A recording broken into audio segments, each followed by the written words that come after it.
The desert sun poured down in a merciless white blaze, turning every grain of sand into a burning coal. Kahara lay where the heat was fiercest, her broad back pressed against the ground that felt more like a skillet than soil. Once, she had led raiding parties across these same plains, her name spoken with equal parts fear and pride. Now her legs lay useless beneath her, heavy as dead branches, refusing every command her warrior spirit tried to send. Her father stood a short distance away, dropping a small pouch of dried meat without meeting her eyes. Her two brothers hovered behind him, rigid and silent, as if looking at her would somehow stain them. Kahara's voice cracked as she rasped, "Father, do not leave me here." But he turned away, speaking only to the sons who still walked freely. "We ride," he said. And just like that, the only family she had ever known walked into the shimmering horizon, leaving her behind as if she were a broken spear too worn to repair. Kahara pushed her palms into the sand, trying to drag her massive frame forward, but her legs hung like sacks of stone, her arms strained, muscles trembling with a fury born from humiliation rather than effort, and she collapsed again as dust rose around her. Passing travelers from the nearby settlement slowed only long enough to whisper warnings. "That's the crippled Apache giant," someone muttered. "Best keep your distance." Not a single hand reached toward her. The world had decided she was already halfway to death. Hours crawled by under the blistering sun until the sky shifted into late afternoon. A lone hay cart creaked to a stop beside her. A man stepped down, tall but lean, his clothing sun-faded, his arms darkened from years of labor. He studied her with neither fear nor disgust. "Aren't you afraid of me?" Kahara gasped. The man shook his head and knelt, lifting her shoulders with gentle strength. "You need help," he said simply.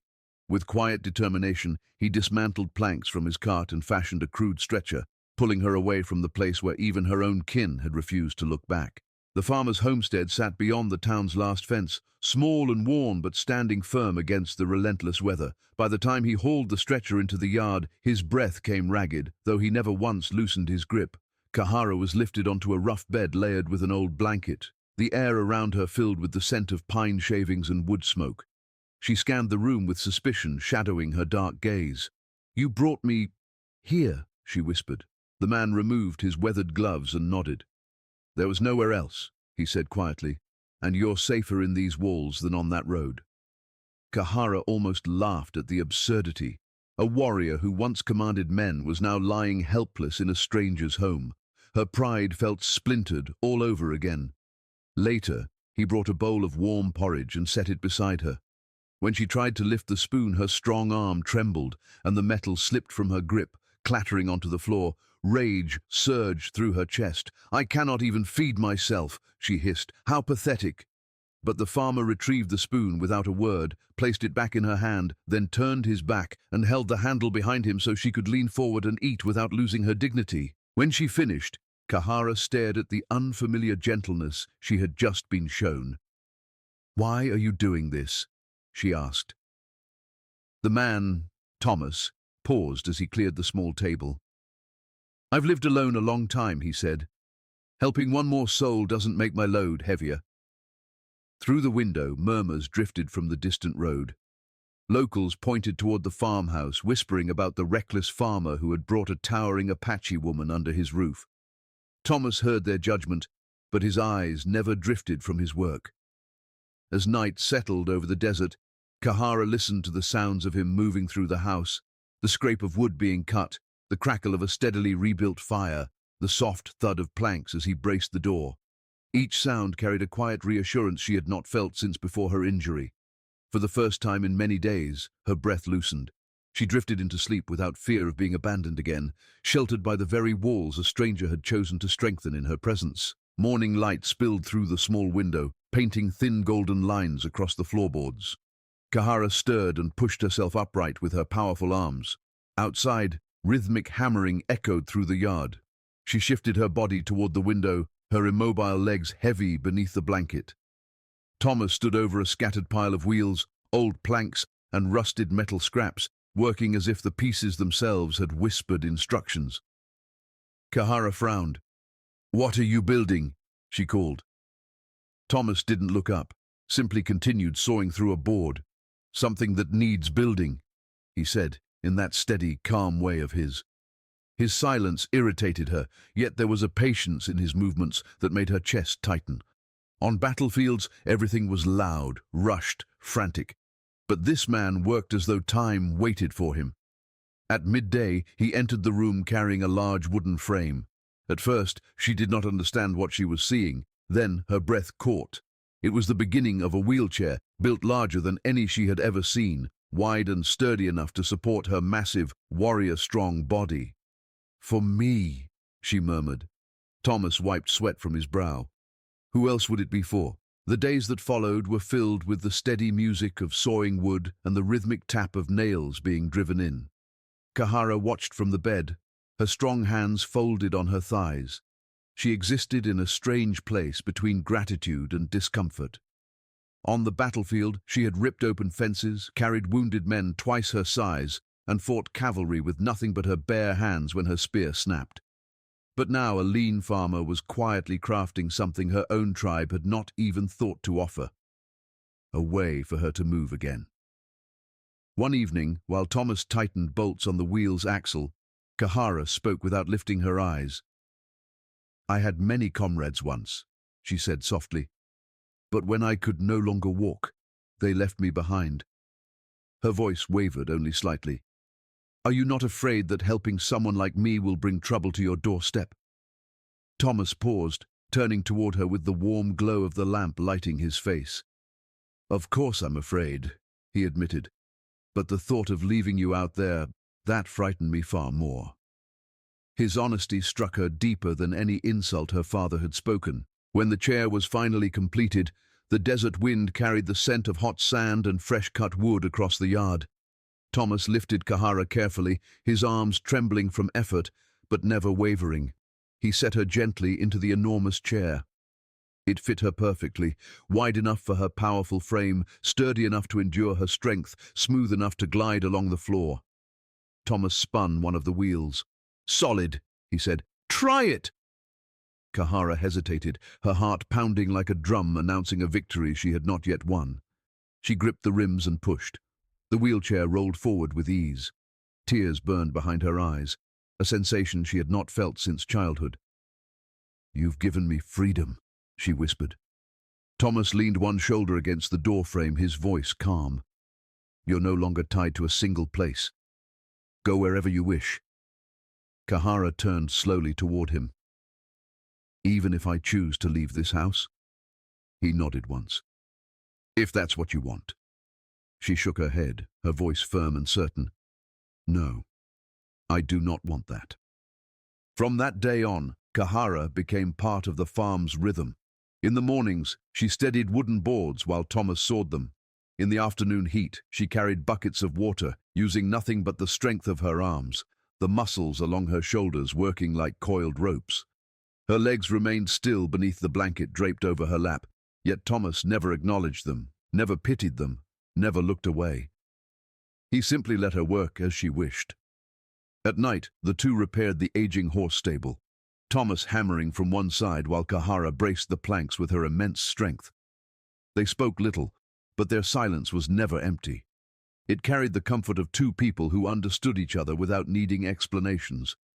One evening, as the sky deepened into red-gold dusk, Kahara wheeled herself beside Thomas on the porch. "You let me do all this," she said, "as if I am still a warrior." Thomas shaved the edge of a plank smooth before answering. "I don't care who you used to be," he said. "What you do now is enough." Kahara let out a soft, rare laugh, the sound surprising even herself.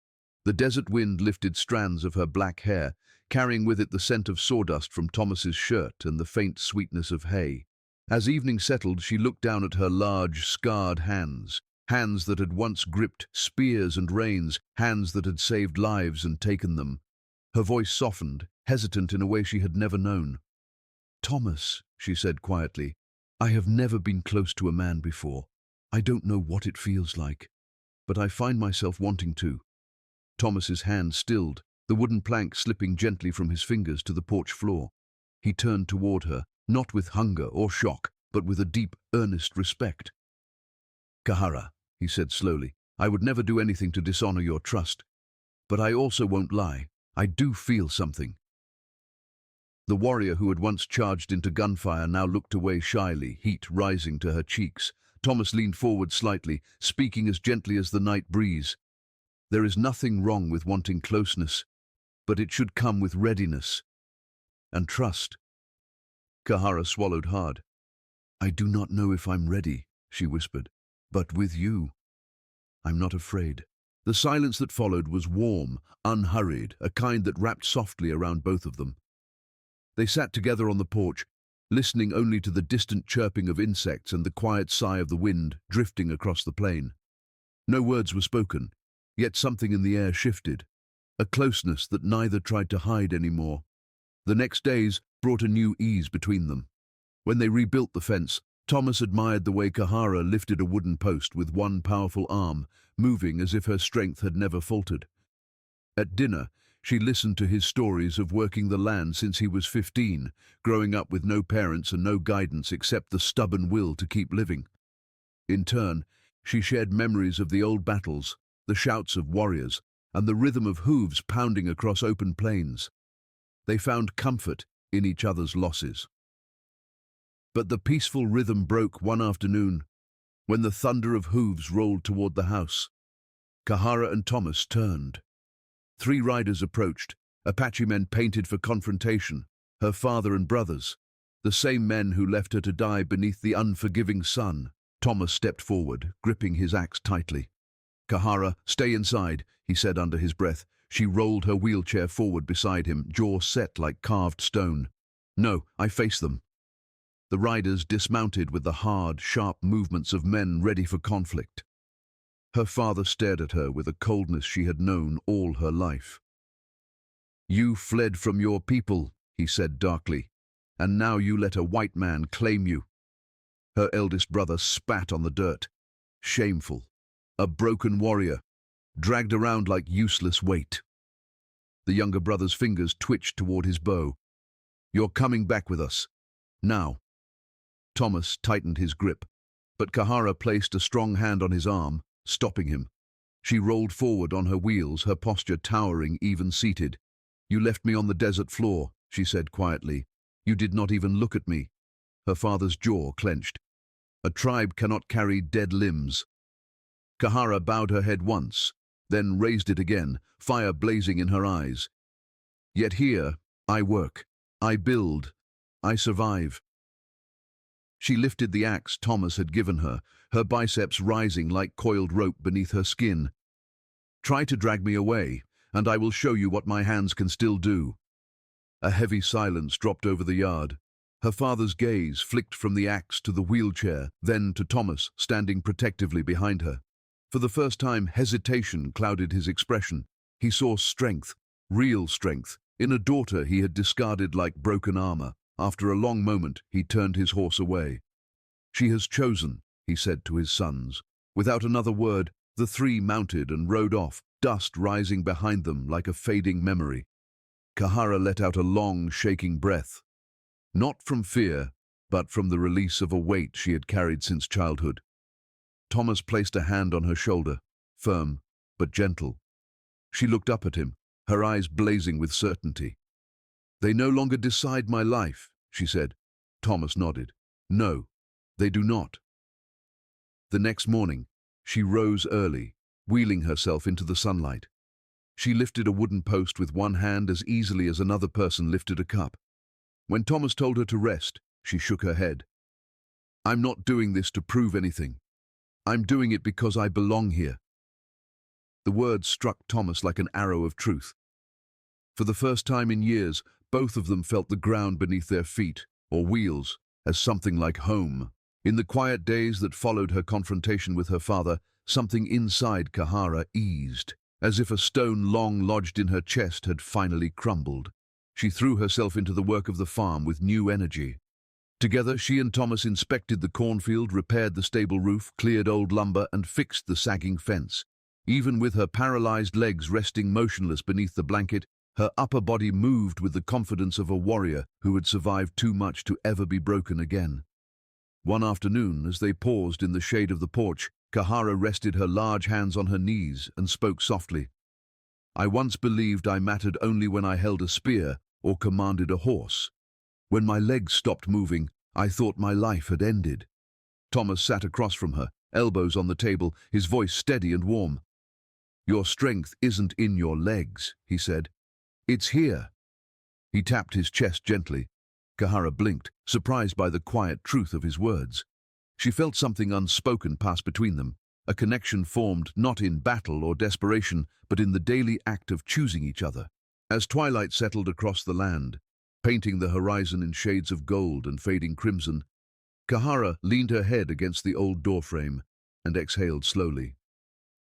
Thomas, she murmured, when I am with you, I do not feel like someone who was left behind.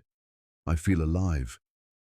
He stepped closer, placing a gentle hand on her shoulder, as if he were touching something sacred. You didn't fall into my life, he said. You entered it with your own strength.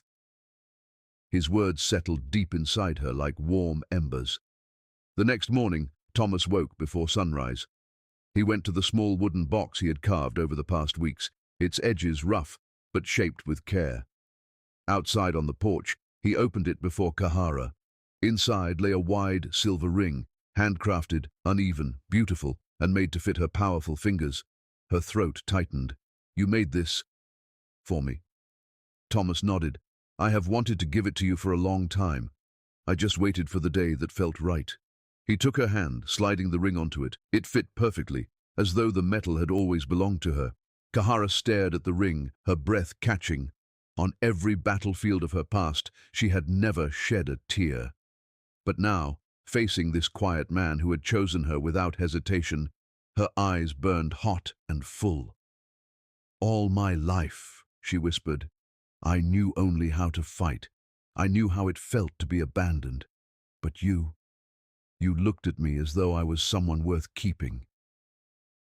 Thomas pressed his forehead gently against her hand, making a vow without needing any priest or ceremony. I will keep seeing you that way, he said, for all the days ahead. The desert wind swept across the porch, lifting strands of her dark hair. Kahara touched the ring again, her voice steady with certainty. Two souls once cast aside, she said softly, now choosing to stand together. After that morning, the little farm began to change. Kahara carved beams for a new shed with her immense strength. Thomas expanded the cornrows. Together, they repaired every creaking hinge and replaced each rotting plank.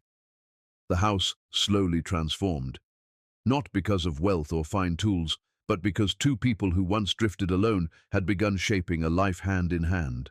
Each evening they sat side by side on the porch, watching the sun melt behind the distant hills, letting the quiet settle over them like a soft blanket. No battles, no abandonment, just warmth shared between two hearts that had once known only loneliness. A family formed not from blood or ceremony, but from kindness, courage, and the willingness to stay when others had walked away.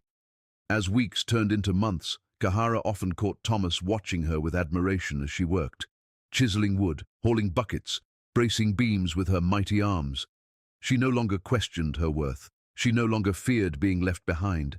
The world had tried to break her, but love had reforged her into something stronger than before. And in the soft glow of the firelight each night, she understood a truth deeper than any warrior teaching. Sometimes it takes only one gentle soul to change the course of another's life. In a land full of dust, gunsmoke, and hard hearts, kindness remained a rare water, but Thomas had offered it freely, and Kahara had returned it with her own fierce loyalty. Together they found a peace neither had believed existed,